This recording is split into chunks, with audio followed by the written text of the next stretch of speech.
So guys এখানে আমরা বানাবো আজকে চাইনিজ ভেজিটেবল পাওয়ার ফ্রাইড রাইস প্লেটারের জন্য। তো এখানে আমরা কেটে নিয়েছি বরবটি, পাতলা করে স্লাইস করে নিয়েছি পেঁপে, অ্যান্ড কেটে নিয়েছি হচ্ছে সিচিঙ্গা বা চিচিঙ্গা যাই বলো।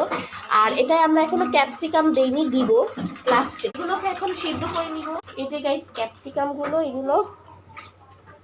সো গাইজ এখানে কিন্তু চিকেনও অ্যাড করা হয়েছে, তোমরা কিন্তু দেখতে পারতেছো। এখানে চিকেনটা দেওয়ার মূল উদ্দেশ্য হচ্ছে এটা যাতে টেস্টি লাগে খেতে।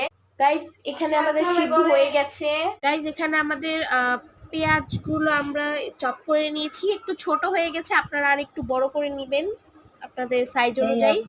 সবজিগুলো সিদ্ধ হয়ে গেছে আর ক্যাপসিকাম গুলো আমরা উপরে আগে দিয়ে দিয়েছি। এখন পরে রান্নার ভিডিওটা তোমাদেরকে দেখাচ্ছি। এখানে মোট রাইস এন্ড কিসের জন্য আদা আর রসুন কুচি কেটে নেওয়া হয়েছে, আর আদা বাটা একটু দিয়েছি হয়তো। আর এখানে পেঁয়াজ, এখানে কর্নফ্লাওয়ার গুলে নিয়েছি, দেখতেই পাচ্ছেন।